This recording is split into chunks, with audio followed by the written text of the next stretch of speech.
안녕하세요. 결혼한 지 올해로 22년 차 딸 하나를 키우고 있는 50대 여성입니다. 이 나이에 어디 가서 제 얘기를 하기도 마땅치 않고 그렇다고 아무 일도 없었던 것 마냥 지나가자니 우라통이 치밀어서 익명의 힘을 빌려서라도 하소연 좀 하려고 찾아왔습니다. 제가 원래 제 얘기를 하는 편이 아니다 보니 말하다 보면 좀 두서가 없을 수도 있는데 그래도 양해해 주시면 감사하겠어요. 남편하고는 저는 원래 같은 회사를 다녔어요. 다만 남편은 저보다 입사도 먼저 했고 팀도 다르다 보니 처음엔 서로 얼굴만 알았지 딱히 가까워질 계기가 없었네요. 하지만 몇 년 후 남편이 저희 팀으로 오면서 어쩌다 보니 제가 남편을 서포트하는 일이 많아졌고 그렇게 친해졌어요. 다만 남편은 워낙 이전 팀에서도 그렇고 인물도 좋고 매너도 좋아서 인기가 많았거든요. 그에 반해 저는 눈에 띄는 사람이 아니기도 했고 원래 제가 이성 쪽은 좀 둔한 편이기도 해서 남편에겐 별 관심이 없었는데 하지만 어째서인지 하루는 남편이 저에게 정식으로 교제를 해보고 싶다며 연락을 해왔고 막상 그런 고백을 받으니 그 기분이 묘하면서도 싫지는 않더라고요. 그래서 한번 만나보자 한 게 이렇게 부부의 영까지 맺게 될 줄은 몰랐죠. 그때는 딩크라는 말도 잘 몰랐는데 어쨌든 남편이나 저나 아이 생각이 없었어요. 그래서 결혼하고 한 3, 4년 동안은 계속 신혼부부처럼 알콩달콩 서로만 바라보고 살았죠. 덕분에 양가 부모님들은 마음고생을 많이 하셨어요. 시댁에서는 혹시 저한테 문제가 있는 건 아니냐 의심도 하시고 그리고 그 무렵엔 솔직히 저도 아이 생각이 없으면서도 딱히 피임을 하는 건 아닌데 왜 안 생길까 하는 걱정이 들긴 하대요. 그래서 남편하고 병원이라도 가봐야 하나 어째야 하나 하루가 다르게 고민이 깊어져만 갔는데 그해 제가 임신을 했어요. 처음 제 임신 소식을 알렸을 때 양가에서 얼마나 좋아하셨는지 모릅니다. 다만 양가의 반응이 조금 다르긴 했어요. 친정부모님은 손녀 손자 상관없으니 제 몸 하나 잘 챙기라 하셨던 반면 시부모님은 무조건 아들을 낳아야 한다고 몇 번이나 강조를 하셨습니다. 사실 시부모님이 워낙 옛날 사고방식이 강하신 분들이라 특히나 손자를 원하실 거란 건 어느 정도 예상은 하고 있었어요.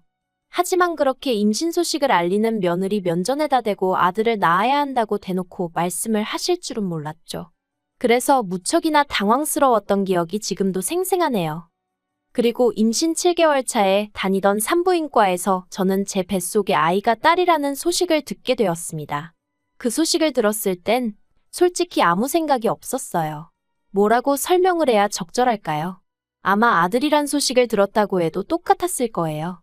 그저 뱃속에 아이가 건강히 자라고 있다는 사실에 기뻤으니까요. 비록 얼마간의 흥분이 가라앉고 나서야 그저 손자 타령을 하시던 아버님 생각이 나긴 했지만 그래도 뭐 어쩔 수 없다고 생각했죠. 그런데 손녀라는 소식을 전해 들은 아버님의 반응은 상상 이상으로 차가웠습니다. 남편이 손녀를 보게 되실 거라며 아버님께 소식을 전하곤 형님 애들처럼 우리 딸 이름도 직접 지어주실 거냐 물었더니 무슨 기집애 이름을 지어달란 소리를 하냐며 화를 내셨거든요. 그때 정말 서운했어요. 그리고 아이 출산 후에도 아버님은 병원에 와보지도 않으셨죠. 어느 정도 몸조리가 끝나고 나서야 제가 딸 데리고 시댁에 인사를 드리러 갔는데 그때도 아버님 반응은 본체만 채셨고요. 뿐만 아니라 대화를 나누다 미역국 얘기가 나오니 어머님께선 기집애 낳고도 미역국을 먹느냐며 세상 좋아졌단 소리를 하셨는데 참으로 어이가 없더라고요. 아무튼 이후로도 어머님 아버님은 도통 저희 애가 어떻게 자라는지 잘 지내고는 있는지 궁금해하시는 일이 없으셨고 그래서 저도 명절이나 시부모님 생신처럼 찾아뵈야 할 날이 아니면 굳이 시댁에 가질 않았어요. 게다가 어쩌다 한번 가는 시댁에서도 아버님은 남자 시조카들은 보란듯이 양옆에 끼고 소파에 앉아 TV를 보시고 저희 딸은 매번 바닥에 앉히시기 일쑤셨지요. 처음엔 설마 싶었지만 그 꼴을 몇 번씩이나 보고 나니까 하루는 정말 머리뚜껑이 열리는 것 같더라고요. 그래서 제가 남편더러 정말 이대로 보고만 있을 거냐니까 남편이 자기도 더는 못 참겠다면서 아버님한테 큰 소리로 화를 내대요. 이럴 거면 영 끊고 살자면서요. 그리고 그 일이 있고 한 1년은 정말 서로 연락 한 번 없이 지냈어요. 중간에서 아주버님은 그래도 저희가 아랫사람이니 이 정도 했으면 되지 않냐 하시며 숙이고 들어가라 하셨지만 아주버님은 아들만 둘이었고 그 아들 둘이 시부모님으로부터 온갖 사랑은 다 받고 있었으니 저희 기분을 이해할 리가 없었죠. 아무튼 남편도 형은 상관하지 말라며 버텼고 결국 어머님이 먼저 연락을 해오셨어요. 부모 자식 간에 언제까지 이러고 살 순 없지 않냐 하시며 저희더러 이해를 좀 해달라. 당신들도 노력하겠다 이렇게요.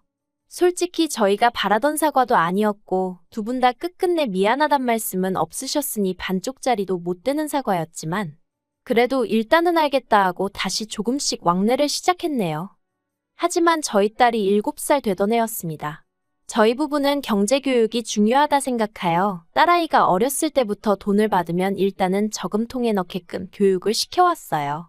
특히 명절처럼 아이 입장에서 큰돈이 오갈 때는 엄마가 맡아줄게, 나중에 줄게 이런 말보다는 본인이 직접 저금통에 넣게끔 가르쳤었죠.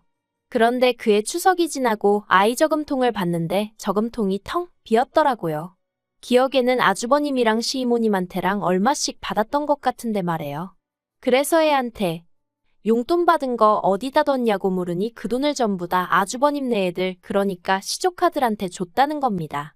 저는 처음에 아이가 제 말 뜻을 제대로 이해를 못한 줄 알았어요.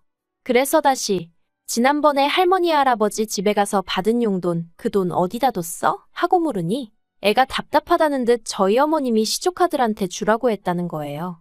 제가 황당하기도 하고 어이가 없어서 할머니가 그걸 왜 다 오빠한테 주라고 그랬냐니까 할머니가 앞으로도 저희 딸이 받는 건 다 오빠한테 줘야 하는 거라고 하셨다나요.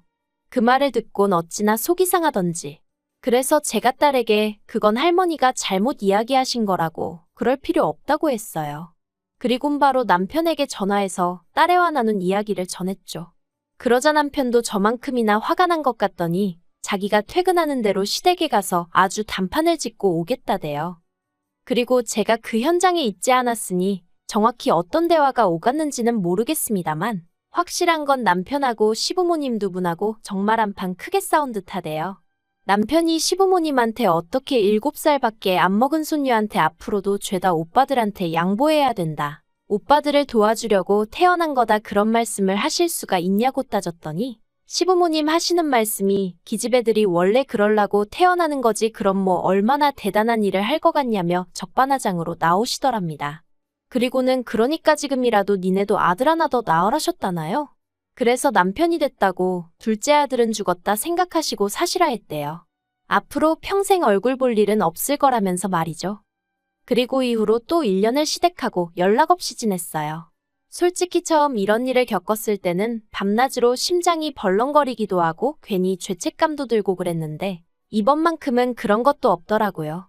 오히려 제 어린 딸이 당한 걸 생각하면 고작 저희 쪽에서 할 수 있는 일이라곤 연락을 끊는 것뿐이라는 게 억울하고 분할 지경이었으니까요. 그런데 저희 딸이 초등학교에 입학하고 얼마 지나지 않아 시부모님한테 연락이 왔어요. 입학 축하한다면서 10만 원을 같이 보내셨더라고요. 어이가 없었죠. 제가 동기한 줄 모르는 사람은 아니지만 10만 원이라니 뭐 하자는 건가 싶기도 하고 누가 돈 달라고 했나? 왜 돈까지 보내시면서 이러시나 싶기도 하고 그래서 돈은 아주버님을 통해서 돌려드리고 남편이 마음만 감사히 받겠다고 하지만 연락은 하지 마시라 했다 들었습니다. 그런데 이후로도 한 달 간격으로 어머님 아버님이 당신들이 살면 얼마나 살겠냐는 둥 돌이켜보니 손녀한테 뭐 하나 잘해준 것도 없고 마음이 안 좋다는 둥. 그래서 결국 저희가 또 한 수 접고 들어갔네요. 막말로 당장 돌아가시량반들이 아닌 건 잘 알고 있었지만 괜히 마음 찝찝할 일은 남겨두고 싶지 않았으니까요. 그리고 이렇게 지내온 세월이 벌써 10년 가까이 되어가는데 사실 그 시간 동안에도 별 거지 같은 꼴을 한두 번 본 게 아니에요.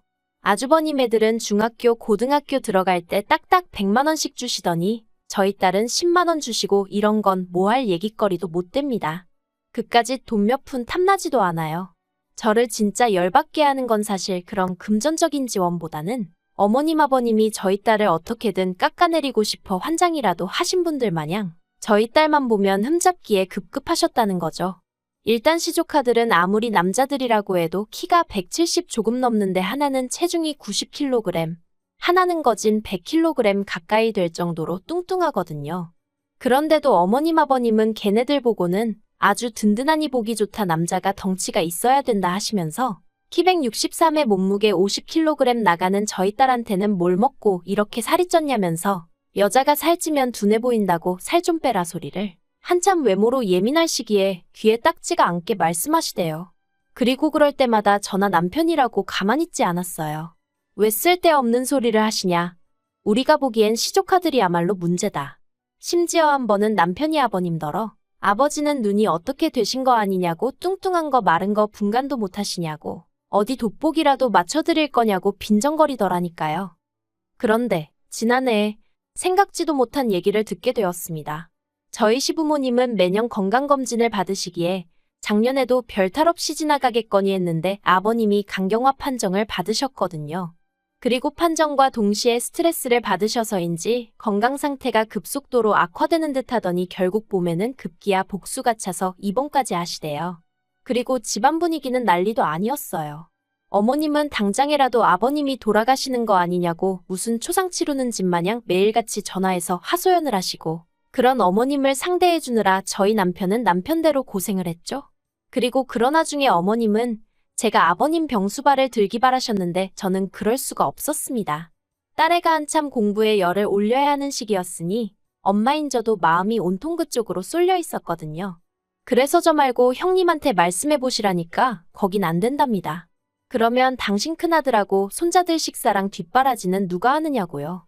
그리고 이건 제 지나친 생각이었을지도 모르지만 그런 와중에도 손자랑 손녀를 차별하신다는 생각에 솔직히 오만정이 다 떨어지더라고요. 그래서 병수발이고 뭐고 더 하기 싫고 그래서 더 안 했어요. 까놓고 말해서 시댁에 돈이 없는 것도 아니고 힘드시면 간병인 부르시겠지 싶어서 솔직히 모른 척 했네요. 그러다 결국 아버님이 간암 판정을 받으셨습니다. 병원에서는 하루라도 빨리 간을 이식받는 게 제일 좋다고는 했지만 솔직히 간을 이식받는다는 게 쉬운 일은 아니잖아요. 흔한 일도 아니고요. 아무튼 그래도 아들이 둘이나 있고 아버님 형제분들도 계시니 전 별 걱정은 안 했습니다. 아니, 걱정은 되었지만 그렇다고 제가 달리할 수 있는 일이 있던 것도 아니니 별다른 이견을 내지 않았다고 해야 할까요? 그런데 그 이야기가 있고 며칠 뒤 어머님한테 연락이 왔는데 시간 날 때 저희 딸을 데리고 가서 조직검사를 받아보라대요. 좀 황당하기도 하고 제가 설마 싶어 어머님께 아주버님네도 전부 다 검사를 받았냐 물었습니다. 그랬더니 어머님이 그게 너랑 무슨 상관이냐 하면서도 당신이 지금 아쉬운 상황이라 그러신 건지 이네 거기도 다 받았으니 저희도 잔말 말고 가서 받으랍니다. 그리고 알고 보니 이미 저희 남편도 가서 받고 왔더라고요. 그러니 솔직히 너는 선택지가 없었죠. 그래서 정말 내키진 않았지만 딸하고 같이 조직검사를 받았어요. 그런데 결과가 나오고 나서 보니까 아주버님하고 남편은 아버님하고 혈액형이 달라서 안 된다지. 시조카들은 비만 때문인지 간염에 당뇨가 있어서 기증을 할 수가 없다지. 그런데 저하고 제 딸하고 둘은 적합 판정이 나왔습니다. 어이가 없었어요. 왜 하필 우리 둘이 적합 판정이 나온 건지. 이 소식을 전하는 병원에서는 가족 내에서 둘이나 나오기가 쉽지 않다며 잘 됐다고 축하하는 눈치던데. 이게 도대체 뭐가 잘 됐다는 건지 정말 짜증이 나더라고요. 저요 솔직히 제 간을 아버님께요 절대 드리고 싶은 생각 없었고요. 게다가 저희 딸이요 말할 필요도 없죠. 제 딸 몸에 칼을 뗀다니 그것도 아버님을 위해서요? 가당치도 않은 소리였죠. 그런데 어쨌든 이 이야기가 아버님은 물론이고 어머님과 아주버님 귀에까지 들어갔습니다. 아버님한테 전화가 걸려왔는데 좋아서 어쩔 줄을 몰라 하시더라고요. 그러면서 하시는 말씀이 당신은 복도 많다면서 주변에서 얼마나 부러워하는지 모른다나요. 그리고 그런 아버님의 말씀에 저는 한마디도 대꾸하지 않았어요. 아버님에겐 정말 좋은 감정이 하나도 없긴 했지만 그래도 제 남편의 아버지시니 제 것도 저희 딸 것도 드릴 생각 없어요. 그 소리를 차마 못하겠더라고요. 그런데 그때 아버님이 먼저 하시는 말씀이 제 거 말고 저희 딸 거로 달랍니다. 그래도 젊은 애 걸 받아야 더 오래 갈 거 아니냐면서 그리고 젊은 애들은 회복도 빠르니 그게 좋을 것 같다나요? 기도 안 차서 말도 안 되는 소리 하지 마시라 했어요. 저도 그렇고 저희 딸도 그렇고 가는 못 드린다고요. 그리고 이 일로 온 집안이 말 그대로 쑥대밭이 되었습니다. 아주버님은 아버님이 저러다 돌아가시면 제가 죽인 거나 마찬가지라며 가만히 있지 않겠다 했고 어머님은 저는 그렇다 쳐도 저희 딸은 엄연히 최씨 집안 핏줄이니 제가 이래라 저래라 할 권리가 없다나요. 그래서 저희 딸에게 할아버지에게 간드리고 싶냐고 제가 대놓고 물어봤어요. 그리고 애들이 어리다고 해서 속이 없는 게 아니잖아요. 한다는 말이 만약 외할아버지가 달라고 하셨으면 그동안 자기를 너무 예뻐해 주셨고 잘해 주셔서 드렸을 것 같은데 친할아버지는 아니랍니다. 싫대요. 맨날 오빠들하고 자기 비교하고 무시하고 칭찬은 한 번도 안 해주고 못생겼다 멍청하다 나쁜 말만 하셨는데 자기가 왜 자기 간을 들여야 되냐며 싫다고 딱 잘라 말하던걸요. 그래서 이 얘기를 남편을 통해 시댁에 전했습니다. 기증자를 더 알아보시든 어쩌시든 서두르시라고 저희한테 기대하지 마시라는 말과 함께요. 그러자 어머님이 기어이 이튿날 저희 집으로 쫓아오셨더군요. 남편하고 저는 한 번은 겪었어야 하는 일이라 생각했기에 오히려 덤덤했어요. 그리고 다행히 그날 저희 딸을 제가 친정에 보냈었거든요.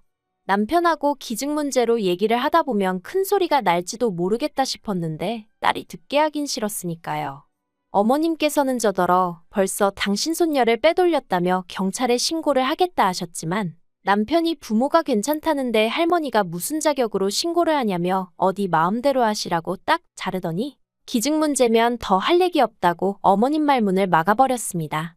그러자 어머님이 남편더러 네 아버지가 너한테 어떻게 했는데 너가 이러냐면서 자리에 앉아 엉엉 우시더라고요. 그러니까 남편도 어머니 아버지껜 죄송하지만 지금 내 가정은 이 사람하고 우리 딸인데 어쩌겠냐. 두 사람이 싫다는데 내가 강요할 수는 없다.